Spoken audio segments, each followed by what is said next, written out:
दुकानदार औरत को कपड़े दिखा दिखा कर थक गया। आखिर तंग आकर बोला, मुझे अफसोस है आपको कोई कपड़ा पसंद नहीं आया।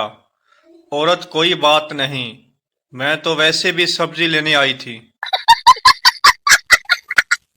एक दफा एक यूरोपी कुत्ता पाकिस्तान आ गया तो पाकिस्तानी कुत्तों ने इससे पूछा कि तुम्हें वहाँ क्या मसला था कि पाकिस्तान आ गए।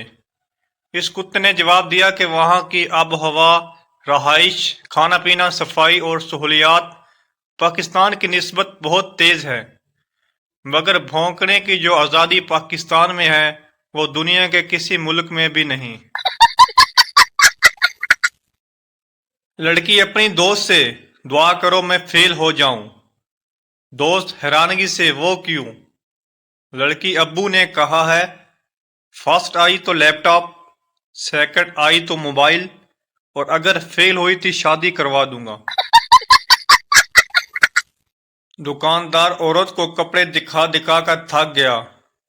आखिर तंग आकर बोला, मुझे अफसोस है आपको कोई कपड़ा पसंद नहीं आया।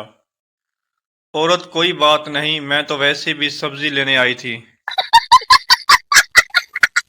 शोहर, आलू के परांठों में आलू तो नजर ही नहीं आ रहे। बीवी, चुप करके खा ले, मुल्तानी हलवे में कौन सा मुल्तान नजर आता है। बबे, बीवी को बेगम क्यों कहते हैं? पप्पू, क्योंकि शादी के बाद इसके हिस्से के सारे गम शोहर के हिस्से में चले जाते हैं और वो बेगम हो जाती हैं। टीचर, तुम्हारे पास 2 सेब हैं और तुम्हारे घर 3 मेहमान आ जाएं तो तुम क्या करोगे? पप्पू, इनके जाने का इंतजार। उस्तानी, अगर अपना किरदार अच्छा करना है तो अपनी हर उस्तानी को मां समझो। शागिर्द, लेकिन इससे तो हमारे अब्बू का किरदार खराब हो जाएगा।